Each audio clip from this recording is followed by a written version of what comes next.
નમસ્તે નમસ્તે વિદ્યાર્થી મિત્રો, આપની આ મનપસંદ યુટ્યુબ ચેનલમાં દરેક વિદ્યાર્થીનું હાર્દિક સ્વાગત છે।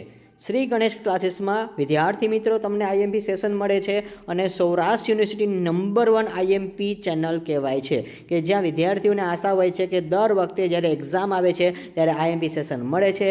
તો ખાસ યાદ રાખજો, let's join the hand, make the society be educated. આવો હાથ સાથ મિલાઈએ, સમાજ કો શિક્ષિત બનાવીએ। બીકોમ સેમિસ્ટર 4માં જે વિદ્યાર્થીઓ છે અને ખાસ કરીને આપણે તમારા માટે એક પ્લેટફોર્મ બનાવ્યું છે। જો તમને નથી ખબર તો એસજીસી એપ્લિકેશન આપણે બનાવેલી છે વિદ્યાર્થી મિત્રો। ત્યાં તમે બીકોમ કર્યા પછી તમે જો એમકોમ કરશો ને તો પણ તમે ઘરે બેઠા કરી શકશો, એટલે ટેન્શન ન લેતા, કારણ કે એમકોમ સુધીનો સાથ રહેશે।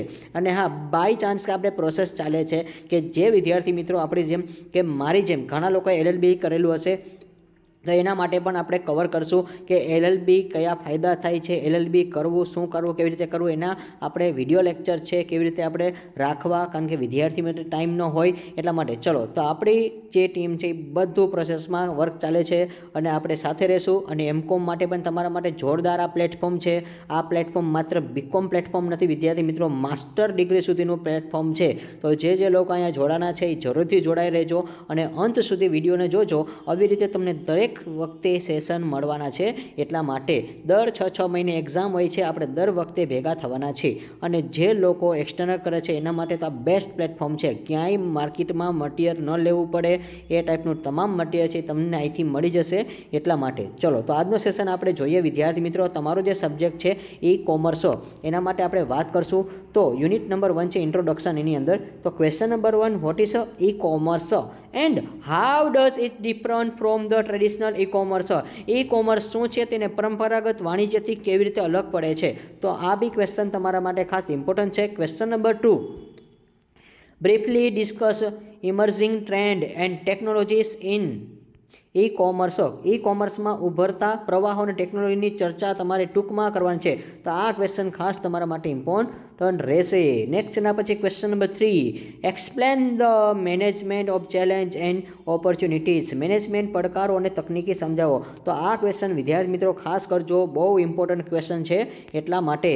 ચલો, જે લોકોને પાસ થવું છે એ લોકોને વિદ્યાર્થી મિત્રો જે હું ટીક માર્ક કરું છું ક્વેશ્ચન ખાસ કરજો, એ તમારા માટે ઇમ્પોર્ટન્ટ રહેશે ને રહેશે। ત્યાર પછી ક્વેશ્ચન નંબર 4 છે। અને હા વિદ્યાર્થી મિત્રો, તમે કેટલા એવા લોકો છો કે ખાસ કરીને આપણા આઈએમપી ટોપિક ઉપર રાહ જોતા હોય છો કે સર જ્યારે આઈએમપી આપે ત્યારે જ તૈયારી કરવી છે। ચલો ફટાફટ કોમેન્ટ કરજો વિદ્યાર્થી મિત્રો, 50 કોમેન્ટ હોવી જોઈએ। ચલો 50 કોમેન્ટ કરવાની છે।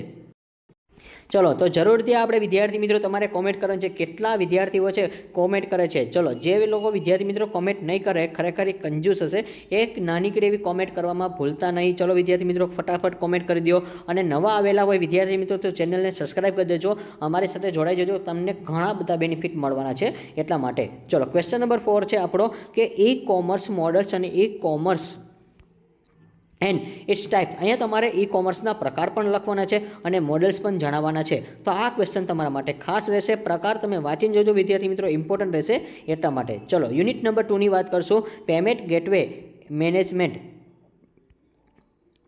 Question number 1, explain the role of the payment gateway in an electronic payment system. હવે આજના વિદ્યાર્થી મિત્રો, આજના સમયમાં આપણે જોયું છે કે આજે તમે જુઓ તો લગભગ ખીચામાં પૈસા હોય જ નહીં, અને હોય તો એટલા બધા ન હોય, અને આપણે 10 વાળી કંઈ પણ વસ્તુ હોય છે તો પણ હવે ગૂગલ પે જ કરે છે, ફોન પે જ કરે છે, પેટીએમ જ કરે છે। તો અત્યારે ઓનલાઈન ટ્રાન્ઝેક્શન તમને ખબર છે, કરન્સી છે એ અત્યારે ઓનલાઈન થઈ ગઈ છે। તો ખાસ યાદ રાખજો, ઇલેક્ટ્રોનિક પેમેન્ટ સિસ્ટમમાં પેમેન્ટ ગેટવેની ભૂમિકા તમારે ખાસ સમજાવવાની છે, તો આ તમારા માટે ઇમ્પોર્ટન્ટ ક્વેશ્ચન રહેશે। ત્યાર પછી question number 2, what are the major risk associated with the electronics payment system? How can be a mitigate? Electronic payment system સાથે સંકળાયેલું મુખ્ય જોખમ શું છે અને તેને આપણે કઈ રીતે ઘટાડી શકાય છે? તો વિદ્યાર્થી મિત્રો, આ એક તો મુખ્ય સમસ્યા છે જ આપણા માટે કે ઘણીવાર ઘણા લોકો છે પેમેન્ટ ઉતાવળમાં કરી દેતા હોય છે ને બીજાના ખાતામાં પણ હોઈ જાય છે, અથવા ફ્રોડ પણ એટલા બધા બને છે, પણ એને કઈ રીતે ઘટાડવું એ પણ આપણે અત્યારે સમસ્યા છે એની બતાવવાની છે કે એ જે સમસ્યા છે ને કઈ રીતે હળવી કરવાની છે, તો આ બી ક્વેશ્ચન તમારા માટે ખાસ ઇમ્પોર્ટન્ટ રહેશે। ત્યાર પછી question number 3, explain the role of the National Payment Corporation of India. National Payment Corporation of ઇન્ડિયાની ભૂમિકા સમજાવો, તો આ ક્વેશ્ચન ખાસ કરીને જજો, તમારી એક્ઝામમાં જોવા મળશે ને મળશે। ચલો, નેક્સ્ટ એના પછી યુનિટ 3ની આપણે વાત કરશું security and operational aspect of e commerce.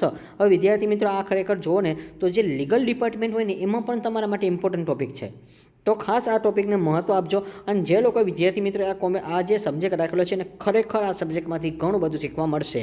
ચલો વિદ્યાર્થી મિત્રો કોમેન્ટ કરવાની છે કે કેટલા લોકો આપણી આ ચેનલમાંથી તૈયારી કરે છે છેલ્લા દિવસે, અને માત્ર ને માત્ર એ છેલ્લા દિવસે તૈયારી કર્યા પછી પણ પાસ થઈ જશે એની આશા રહેશે. ચલો કોમેન્ટમાં જણાવજો.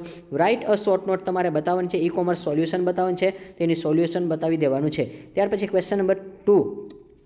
અહીંયા તમને બિલ્ડિંગ કસ્ટમર રિલેશનશિપ કીધું છે, ગ્રાહક સંબંધોનું નિર્માણ. જો ભાઈ વિદ્યાર્થી મિત્રો આ એક વસ્તુ તો હોવી જ જોઈએ.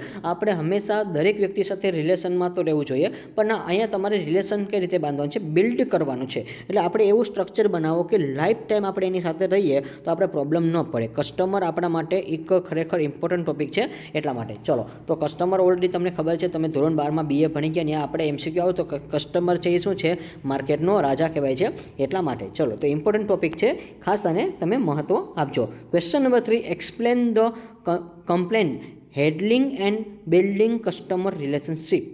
ફરિયાદોનું સંચાલન અને ગ્રાહક સંબંધોનું બનાવવાનું સમજાવવાનું છે. તો જો અહીંયા તમને એવું કીધું છે કે ફરિયાદનું સંચાલન. હવે જો વિદ્યાર્થી મિત્રો તમને ફરિયાદ ક્યાં કરવી, કેવી રીતે કરવી, ઘણા લોકો અત્યારે ડરતા હોય છે કે સર હું ફરિયાદ કરીશ તો મારે શું થશે. હવે આપણા ઘણા બધા આપણે ઓનલાઈન પેમેન્ટ કર્યા હોય, કોઈ ફ્રોડ થયા હોય આપણી સાથે, તો આપણે ઘણીવાર ઘરમાં પણ પેમેન્ટ વિશે આપણે વાત કરતા નથી, કારણ કે જો આપણે વાત કરી તો ખોટા ઇસ્યુ થઈ જાય છે, વળી આપણને જ ખીજાય છે કે કેમ તે પૈસા દઈ દીધા એટલા માટે. તો એનું પણ આપણે સંચાલન આપણને ખબર હોવી જોઈએ, અને ગ્રાહક સંબંધ બાંધવું છે એ પણ આપણે એ માટે ઇમ્પોર્ટન્ટ રહેશે. તો આશા રાખું છું કે વિદ્યાર્થી મિત્રો આટલા IMP ક્વેશ્ચન તમે જરૂરથી કરજો. મેં તમને કીધા છે એ બેઝ ઉપર તમે કરજો. બાકી એક્સ્ટ્રા જો વિદ્યાર્થી મિત્રો તમારી પાસે કોઈ ક્વેશ્ચન હોય તો EP ક્વેશ્ચન તમે કરી શકો છો. અને ત્યારબાદ વિદ્યાર્થી મિત્રો તમારું પેપર કેવું સરસ જાય છે એ પણ તમારે ખાસ કોમેન્ટમાં જણાવવાનું રહેશે. ચલો કોમેન્ટ કરવામાં કંજૂસ વેરા ન કરતા. Like this video, share this video, follow with SGC.